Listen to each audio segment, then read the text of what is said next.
there, just gonna make a quick video how to change oil on a 2008 to 2013 Nissan Altima. This is a 2.5 4-cylinder. It's also a coupe. So first thing you want to do, park the car, put that e-brake on.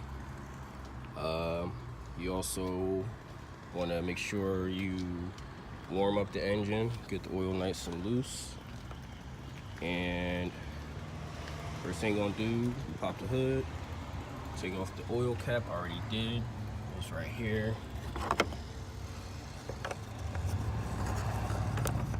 It was pretty easy for me to get in there. It might be hard for some people. You might have to take off the engine cover here, but that's how you do that. I'm trying to make this quick because my phone's dying.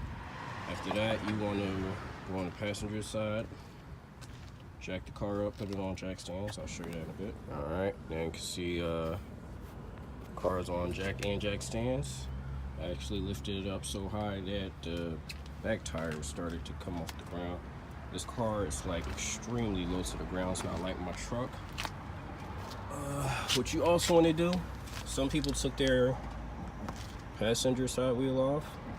The last couple of times I didn't need to, but I did turn it all the way to the right, and I pulled off these tabs here, 1, 2, and 3, and that gave me enough access to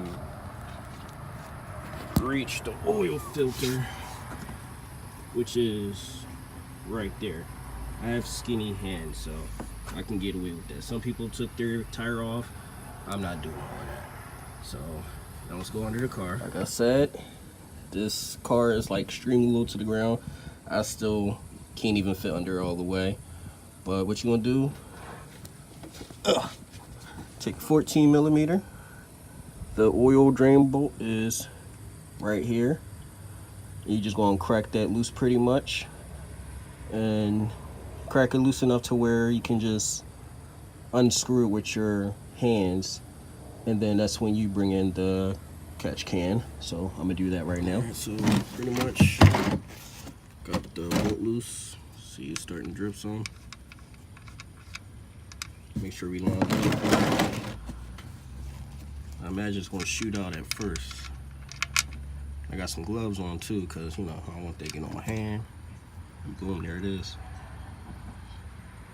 So what we gonna do? We're gonna take this bolt, let it drain out. Just a little bit. Gonna let it drain out and drip out. Clean the plug off, put it back in, and then we're gonna move the oil catch pan to the oil filter. So we're gonna let this finish, and then clean the plug, and then put the plug back. All right, now while I'm waiting for the oil to finish draining, I already took these off, but I'll show you what I did exactly. So sorry about that. There are three plastic tabs. You can easily take them off using a flat blade screwdriver. One's right here, one's right here, third one's right here. Once I took those out, I simply pulled this down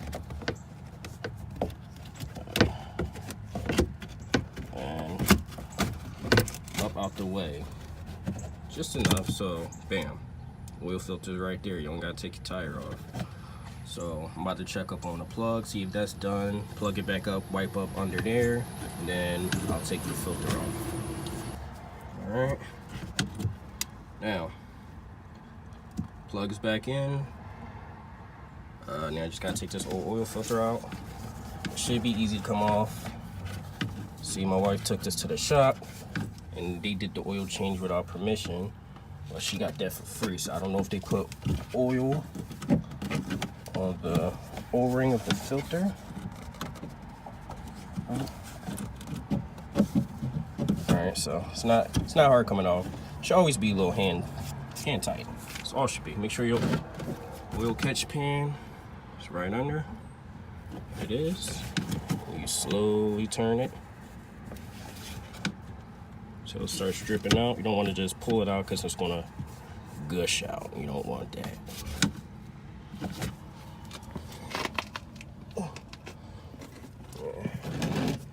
See, it's starting to leak out right now. So pretty much take this oil filter out, screw it out, and I'll show you a little trick. I think everybody knows, but I'll show you a little trick when putting a new one on. The old filter, get that out of here. When you get the new filter, what you want to do, because I'm gonna just tell you, what you want to do is take some of the new oil, put it in a cap, dip your finger in it, and you just want to go around the new O-ring. And what that do is, when it's time for that next oil change, this comes out a lot easier. So like, as if you didn't, it'll get corroded and everything. All the corrosion and maybe salt, depending on where you live, it'll make this oil filter come off a lot difficult. And that's why it's good to put some new oil on that O-ring. And pretty much what you want to do is put the new filter back on.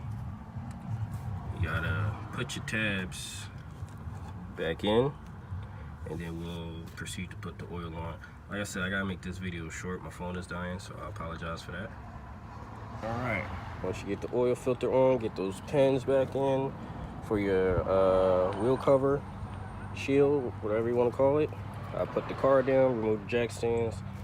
Now, the 2.5 4-cylinder takes about 4.5 quarts of oil. This is the oil I use, Castrol GTX. I normally use the green bottle you see at Walmart, the partially synthetic, what's that, high mile oil. I've been using it ever since I've been working on cars, about 10 plus years. Haven't had an issue with it, but everybody has their own preference of oil. Oh, don't do that. So, go and put the 4.5 quarts of oil in, fire it up, let it run, look under the car, check for leaks. Again, had to make this oil change video fairly short. So, overall, it took about, this is a 30-minute job, but it took longer because I was recording and everything. But, yeah, thanks for watching. There's sirens. But, yeah, thanks for watching. Feel free to subscribe.